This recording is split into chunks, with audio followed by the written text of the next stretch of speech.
No business being in this conversation, Al. You got a house, a wife, and 2 kids. You are not supposed to be happy.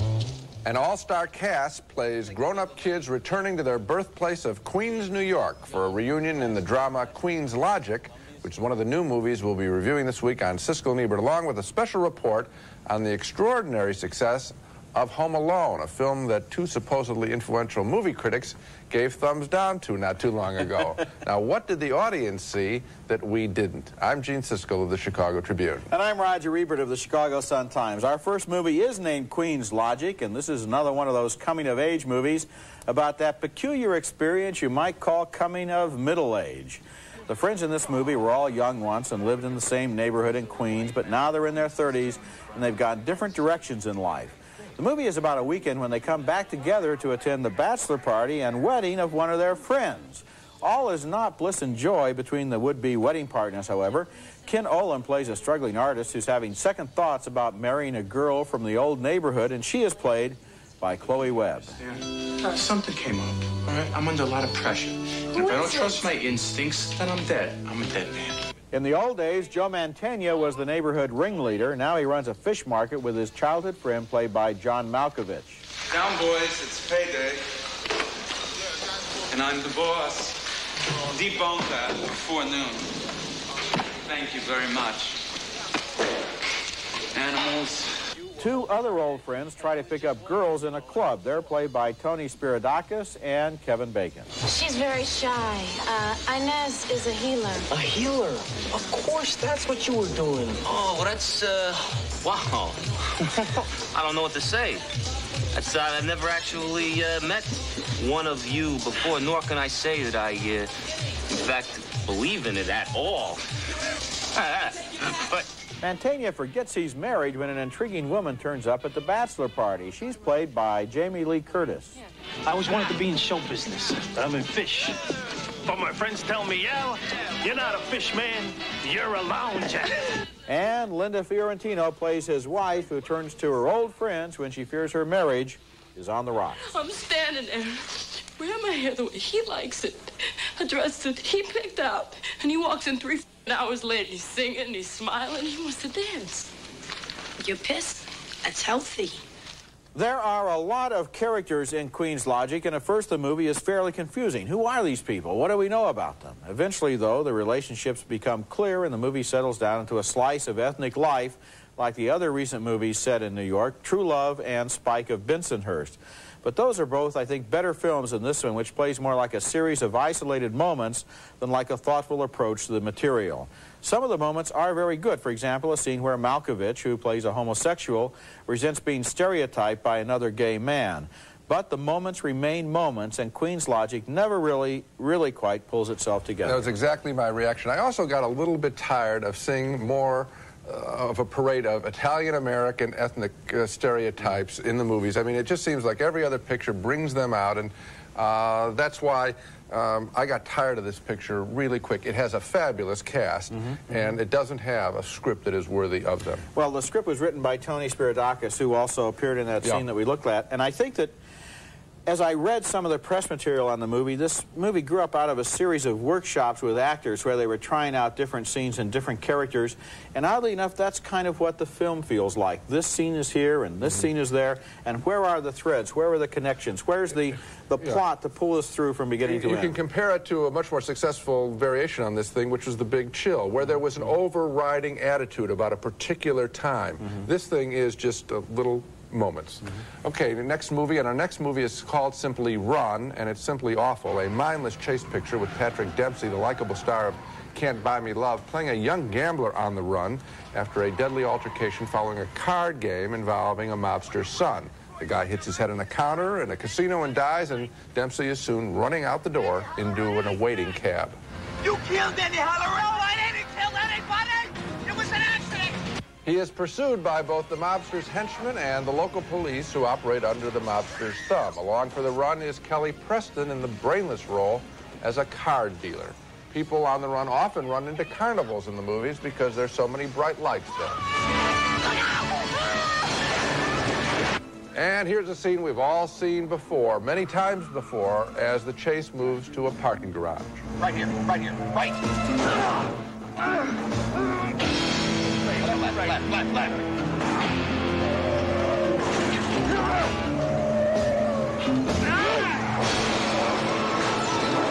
Hey, they crashed into each other. You know, when I see a scene like that, I often wonder, where is the filmmaker's pride? Why can't they say no to a scene like that? And the whole movie run is at that depressing level. Nothing original. It was made at a cheap price in Canada, but you know, it really doesn't cost money to come up with a good script, just brains. And no one associated with this project seems to have any this time. You know, the great film critic Pauline Kael named her second book Kiss, Kiss, Bang, Bang because those are words she saw on a poster in Italy, and she said, that's the briefest statement I've ever seen of a movie plot. Well, now we've got a briefer one. Movies were more complicated back in the days when they were making deep ones like Kiss, Kiss, Bang, Bang. Run really does describe this movie. He runs from beginning to end. And what disturbed me was the movie makes no attempt to answer the obvious questions of the audience. There are several opportunities in this movie for this guy to get clean away. No problems. He's out of town. They never see him again. But no, he has to stay there and make one mistake after another, one brainless act after another, just in order to set up another sequence. It's completely worthless. Coming up later in the show, a man's girlfriend vanishes into thin air in The Vanishing. And coming up next, clever insects from the Amazon transform themselves into the folks next door in Meet the Applegates. Okay, crawlers, rise and mutate. Imperative that we maintain a believable cover while they infiltrate and sabotage the nuclear power plant. What's nuclear, Dad? Lesson number 1. Most people say nuclear. Next time, get it right. They may look like a typical suburban family, but actually those are extremely intelligent and dangerous giant insects from the Amazon who develop the ability to transform themselves so they appear to be human beings. Then they move into a dream world where there's lots of sugar and grease and fast food and garbage to dine on, a typical American suburb. The name of the movie is Meet the Applegates, and here's what dinner time is like at the Applegate house. Johnny, eat some more sugar. You're still growing. I'm already full. If you don't eat your dinner, you can't have dessert. Did someone say dessert? I happened to find a pile of rancid trash in a dumpster behind the 7-Eleven. That's Stockard Channing as Mom Applegate, and Ed Begley Jr. plays Dad. The next-door neighbor is played by Glenn Shaddix, and he is the natural arch-enemy of the insects because he is an exterminator. His dog captures a large insect that had appeared to be the Applegate's dog before it reverted to being an insect after getting stoned on pot. Look, it's got Spot's collar on it.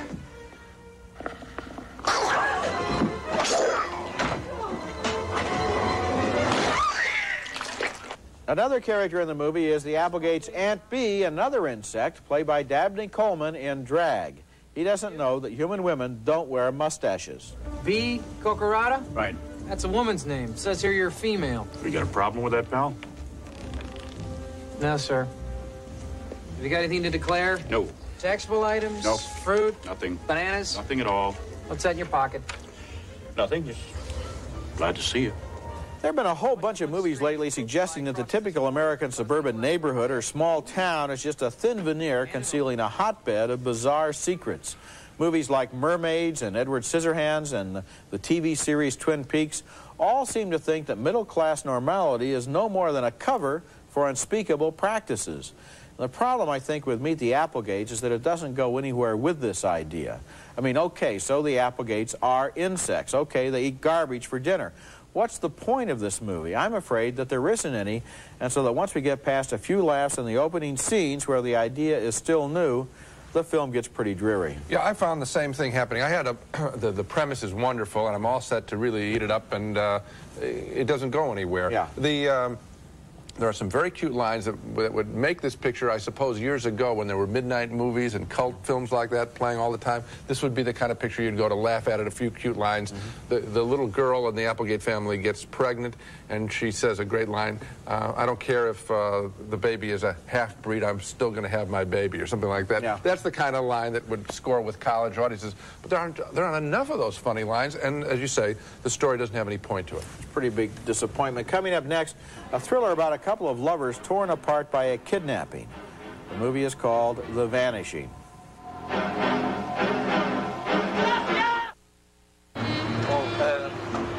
There. You don't mind walking there?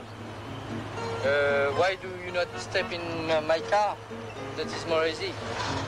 A kidnapper tries to set up a victim in our next film, a 1988 Dutch thriller just having its premiere in this country, and it's an interesting picture because of its refreshingly matter-of-fact style. It's called The Vanishing, and the person who vanishes is a young woman who is kidnapped at a truck stop after being separated from her lover. The tension in the film is set up when we first meet the couple. There's a problem with their car in a tunnel. The man leaves to get some gas, and the woman is nervous when he's gone for too long a time.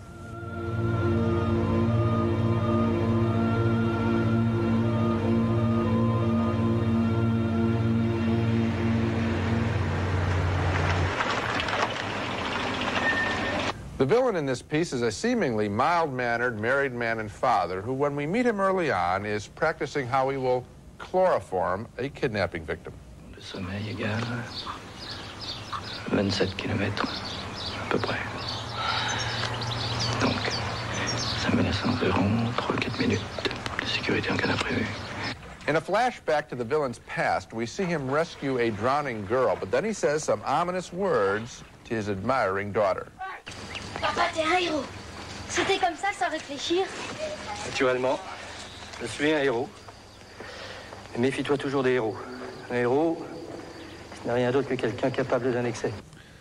The Vanishing generates some power by not going over the top with its evil like most American thrillers do. Somebody simply disappearing is frightening enough. And the random way a kidnapped victim is chosen is disturbing too. Somebody falls into his net, somebody else doesn't. But the film never got beyond that mundane quality for me, and I found the portrait of the villain to be a little too studied, a little too quirky.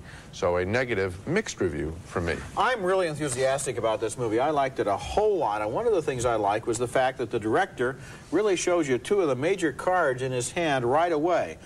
Before the movie is 20 minutes old, we know how she disappeared, and we know who took her. And then the movie flashes forward 3 years to the fact that this man becomes obsessed with knowing what happened to his wife. This breaks up a relationship that he has. It makes it impossible for him to have any peace of mind in his everyday world. He's got to know what happened. And that's when the movie really gets interesting because, of course, this killer can't tell him what happened, and that leads to the ending, which to me is truly horrifying, and I think this is a very good movie. The ending is surprising the way you say, but I don't know if you know what I mean by the killer as, the kidnapper as too quirky. It's a little too studied for me. No, not at all. Here's a guy, it's really chilling the way he works this logic. He saves somebody's life, and so that gives him the freedom to take somebody's life. And it all goes back to childhood, that wonderful scene about free will when he was a little boy, and he's standing on the ledge and he can either jump or not jump, and he thinks, of course I won't jump, and so he does jump, and so he realizes that he can go over that edge. It's a fascinating psychological study here. I don't think of the killer. I think of the tension that the film sets up. That works. I don't think that the killer is that interesting. Okay, a little movie named Home Alone bounced around from one studio to another because nobody thought it would have much promise at the box office, but now it's about to become the biggest hit of all films released in 1990. We'll analyze the movie's success when we come back. Kevin! The film was directed by Chris Columbus and written and produced by John Hughes, who specializes in movies about kids and families and teenagers, and this time they really hit the jackpot. Almost every scene in the movie involves a previously little-known young actor named Macaulay Culkin, who was inadvertently left home alone when his large extended family and relatives all oversleep and raced to the airport without him. The movie follows his adventures as he copes by himself for a few days and even booby-traps his house to foil a couple of would-be thieves. Heads up! Barb. I'll get him for you.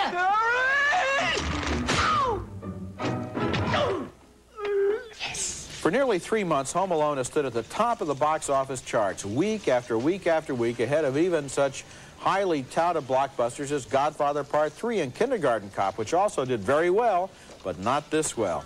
Yet the movie didn't create much of a stir when it was released, except with the public, of course.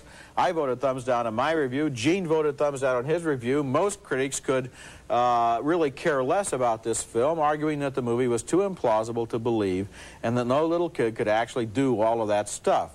I guess maybe that must have been like criticizing West Side Story because it had too much singing and dancing in it. It turned out that the audiences loved the whole package, including the implausibility. But there may also have been some deeper forces at work there. We're living in troubled times right now, and Home Alone offers the exact opposite of the headlines on the news. It's funny, it's lightweight, it's escapist, it's a fantasy, it's a comedy, it's about a little kid. It shows the kid using his ingenuity to outsmart the bad guys, and the audience seems to be thinking, if a kid could do it, why couldn't I?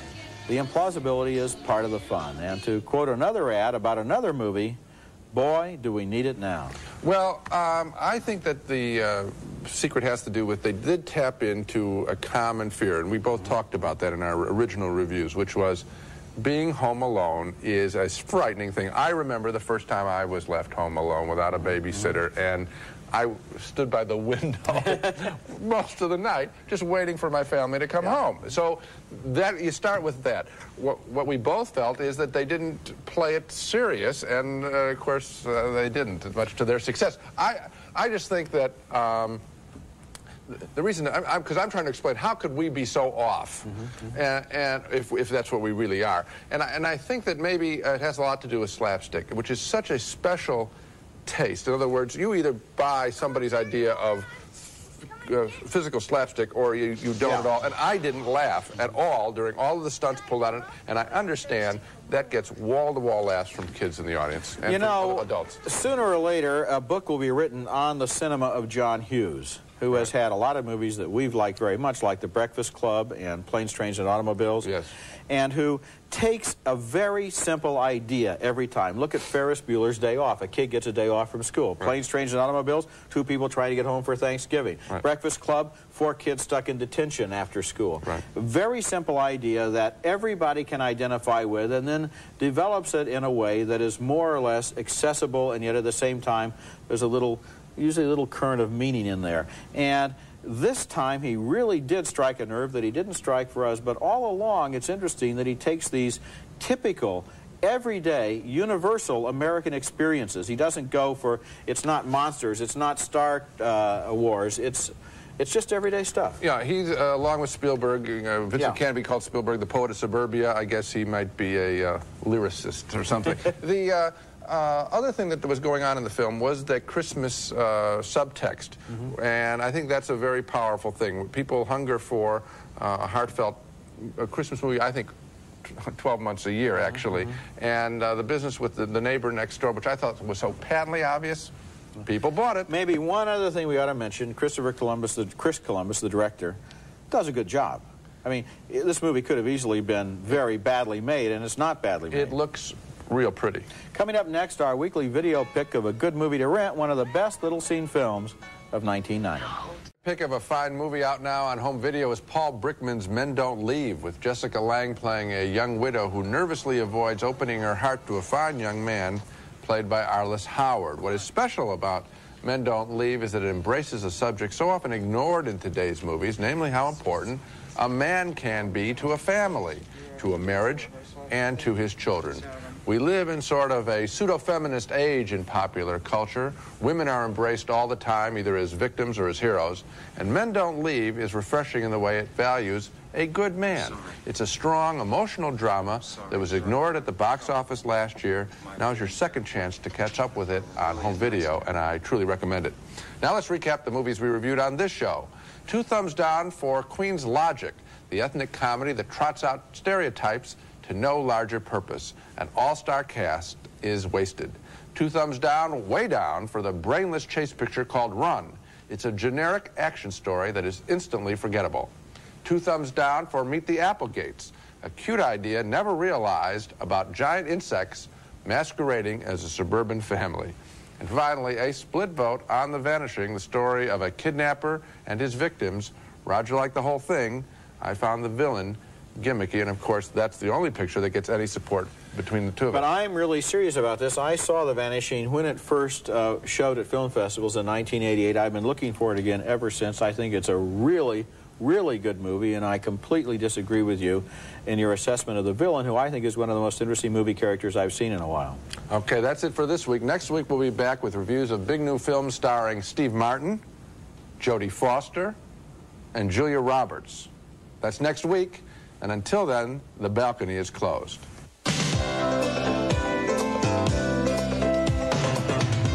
It's America's favorite jelly bean, Jelly Belly, now appearing at theaters and video stores with good taste. Jelly Belly beans, try them, you'll love them. Rice-A-Roni, the San Francisco treat, now with 30 flavors you can serve it every day for a month and never serve the same dish twice. Capri moisturizing foam bath and bath beads with natural floral essences and luxurious foam. Capri gives you softer skin. Magla's reversible ironing cover with Teflon coated design gives you 2 covers in one. Iron on either side from Magla Home Helpers.